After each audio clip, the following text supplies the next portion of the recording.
नमस्कार दोस्तों।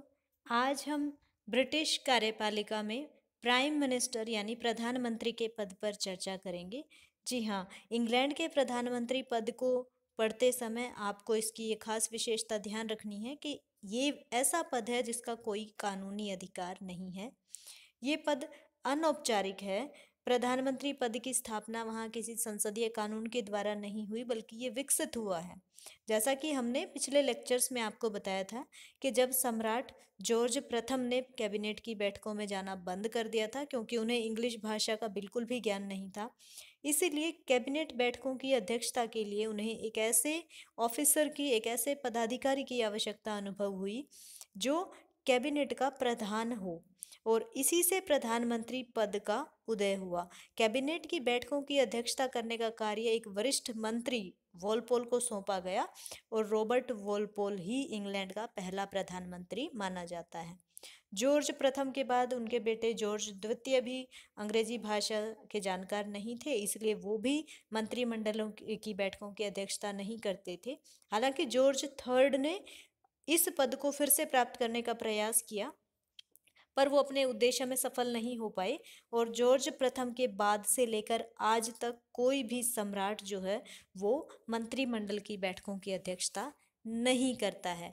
तो ब्रिटेन में जो प्राइम मिनिस्टर का पद है वो काफ़ी महत्वपूर्ण है। आज हम इसी पे चर्चा करेंगे, और इसमें हम जानेंगे कि ब्रिटिश प्राइम मिनिस्टर है वो पद कैसा है, उसकी क्या पावर एंड फंक्शंस हैं, क्या उसका पोजीशन है, और फिर हम इसको एनालाइज करने की कोशिश करेंगे क्या उसके पास इतनी शक्तियां हैं कि वो निरंकुश बन सकता है। तो दोस्तों, सबसे पहले मैं आपको याद दिलाना चाहूँगी कि ब्रिटिश राज व्यवस्था को mother of parliamentary form of government बुलाया जाता है, यानी संसदीय व्यवस्था की जननी कहा जाता है। और संसदीय व्यवस्था में दो प्रकार के कार्यपालिका पाई जाती है, एक नॉमिनल यानी नाम मात्र की कार्यपालिका, और एक वास्तविक कार्यपालिका। तो नाम मात्र की कार्यपालिका में हम किंग को पहले ही पढ़ चुके हैं। आज हम वास्तविक कार्यपालिका, प्राइम मिनिस्टर और काउंसिल ऑफ मिनिस्टर की बात करेंगे। तो being a leader of cabinet, prime minister जो है वो वही धुरी है जिसके आसपास वहाँ का पूरा प्रशासन, पूरा कार्यपालिका जो है घूमती है। ब्रिटेन में प्रधानमंत्री पद का पूरा नाम जो है वो है prime minister and first Lord of treasury, और उसका पद इतना ज़्यादा महत्वपूर्ण है कि लॉर्ड मार्ले ने कहा है कि प्राइम मिनिस्टर समकक्षों में प्रथम होता है। विलियम हारकोर्ट कहते हैं कि वो नक्षत्रों के बीच चंद्रमा है, समकक्षों में प्रथम नहीं है। जेनिंग्स कहते हैं कि वो सूर्य है जिसके चारों ओर नक्षत्र घूमते हैं, जबकि क्रॉसमैन कहते हैं कि सेकेंड वर्ल्ड वॉर के बाद जो मंत्रिमंडलीय शासन व्यवस्था है वो प्रधानमंत्रीय शासन व्यवस्था में बदल गई, यानी अब मंत्रिमंडल शासन नहीं करता, मंत्रिमंडल में भी एक ही व्यक्ति की चलती है, और वो व्यक्ति कौन है? प्रधानमंत्री।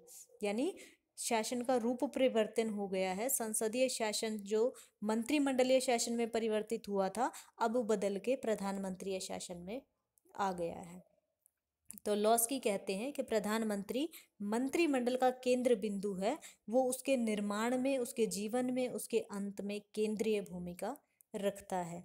हम आपको पहले ही बता चुके हैं कि ब्रिटेन के प्रथम प्रधानमंत्री जो थे वो रॉबर्ट वॉलपोल थे। आपके मन में सवाल आ रहा होगा कि प्रधानमंत्री को चुनता कौन है? प्रधानमंत्री को किंग के द्वारा चुना जाता है, किंग या क्वीन के द्वारा।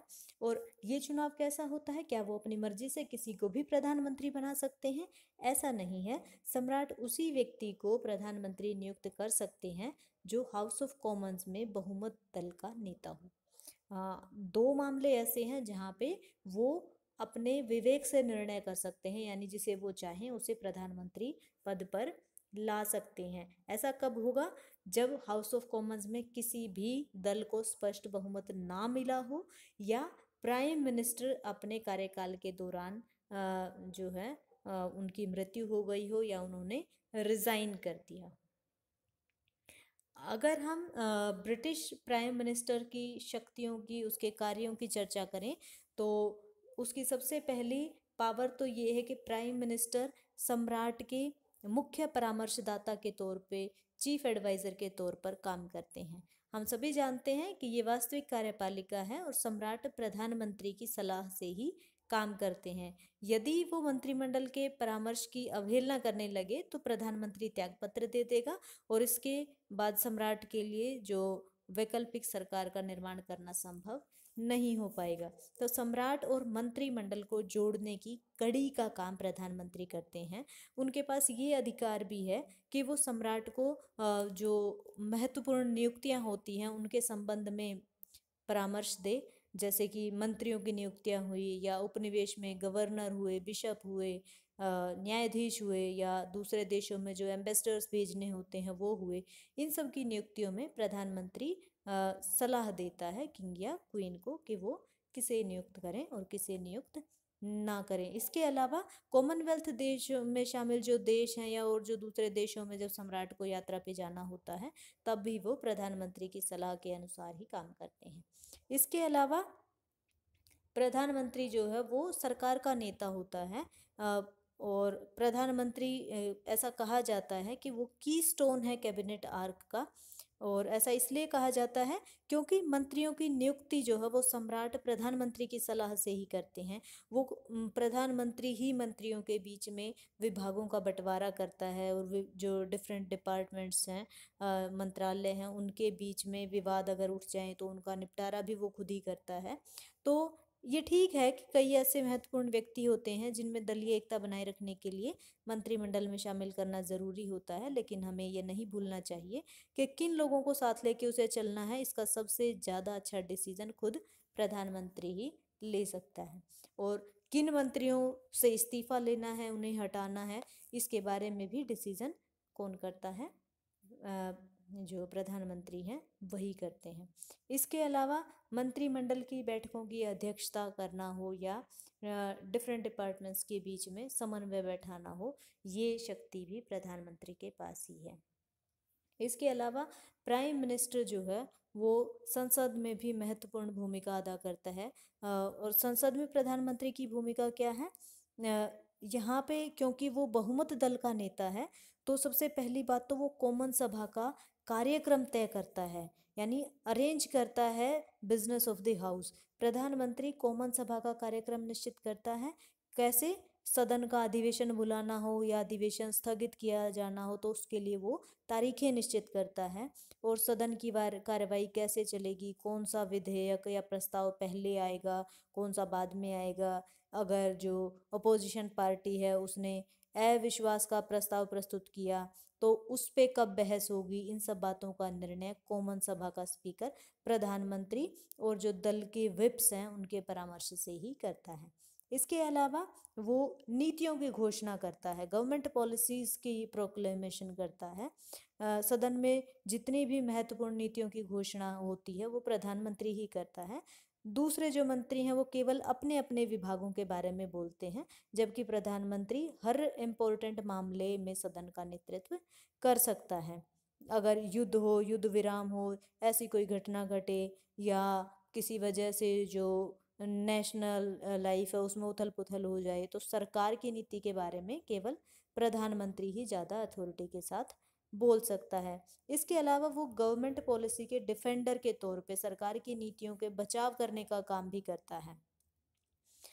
और इसके अलावा जो आम चुनाव की तिथियां हैं उसके बारे में भी डिसीजन लेता है। प्रधानमंत्री का अधिकार है कि वो सम्राट को परामर्श दे कि कॉमन सभा भंग कर दी जाए और इस बारे में जो वरिष्ठ मंत्री हैं या जो दल के नेता हैं उनके साथ वो विचार विमर्श कर सकता है, पर लास्ट डिसीजन वही लेता है। और इस तरीके से हम देखते हैं कि वो एक महत्वपूर्ण पदाधिकारी के तौर पर उभर कर सामने आता है। उसके पास कुछ अन्य अधिकार भी हैं, जैसे कि वो प्रधान सेनापति से विचार विमर्श कर सकता है, सभा सम्मेलनों में भाग ले सकता है, मजदूरों या सरकारी कर्मचारियों या दूसरे वर्ग के प्रतिनिधियों से मुलाकात कर सकता है, उनकी शिकायतें सुन सकता है, या विदेश के जो खास गेस्ट्स हैं उनके आदर सत्कार कर सकता है, अंतर्राष्ट्रीय सम्मेलनों में ब्रिटेन का प्रतिनिधित्व करता है, यानी एक तरीके से लीडर ऑफ द नेशन की भूमिका भी निभाता है, यानी एक तरीके से चेहरा है विदेशों में ब्रिटेन का। पोजीशन ऑफ प्राइम मिनिस्टर की बात करें कि प्राइम मिनिस्टर की स्थिति क्या है ब्रिटेन में। अगर इनकी शक्तियों को देखा जाए तो इंग्लैंड के प्रधानमंत्री के बारे में बोलते हुए लॉर्ड एस्क्विथ ने कहा था कि प्रधानमंत्री का पद वैसा ही बन जाता है जैसा प्रधानमंत्री उसे बनाना चाहे। इसका मतलब क्या है? इसका मतलब ये है कि प्रधानमंत्री की शक्तियां बहुत कुछ इन बातों पे निर्भर करती है कि उसका व्यक्तित्व कैसा है, उसे सम्राट का कितना विश्वास या समर्थन हासिल है, उसमें मंत्रियों का नेतृत्व करने की क्षमता है भी या नहीं है, संसद सदस्यों के हृदय में उसका क्या स्थान है। प्रधानमंत्री का व्यक्तित्व ऐसा होना चाहिए कि वो विरोधी दल का भी सम्मान करे। तो सफल प्रधानमंत्री के लिए न केवल एक अच्छा वक्ता होना जरूरी है बल्कि उसे चतुर अभिनेता भी होना चाहिए, ताकि वो अपने तौर तरीकों से जनता को मंत्रमुग्ध कर सके। जैसे चर्चिल, मैकमिलन, विल्सन, इन्होंने प्रधानमंत्री के तौर पे बहुत नाम कमाया। और सेकेंड वर्ल्ड वॉर के दौरान एक जो अमेरिकी पत्रकार थे हॉपकिंस, उन्होंने कहा था कि ब्रिटिश सरकार का मतलब है चर्चिल, यानी Churchill is the government in every sense of the word. इसी तरीके से 1957 और 60 के दौरान मैकमिलन को इन नामों से संबोधित किया जाता था, the super Mac, the wonder Mac. और जो जब श्रीमती थैचर ब्रिटेन की प्रधानमंत्री बनी तो उन्हें ब्रिटेन की ही नहीं बल्कि समस्त पश्चिमी संसार की प्रथम महिला प्रधानमंत्री थी। उनके मित्र और विरोधी प्राय ये कहते थे कि कंजर्वेटिव पार्टी में यदि कोई शक्तिशाली पुरुष है तो वो श्रीमती थैचर हैं, strongest man in her party.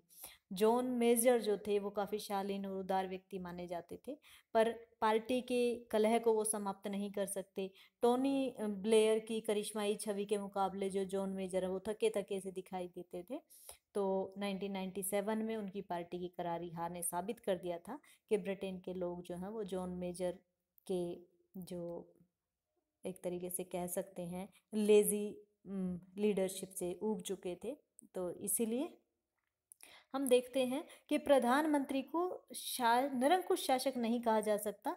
ये इसमें कोई संदेह नहीं है कि उसके पास बहुत महत्वपूर्ण शक्तियां हैं और उसकी शक्तियों में निरंतर बढ़ोतरी भी होती जा रही है।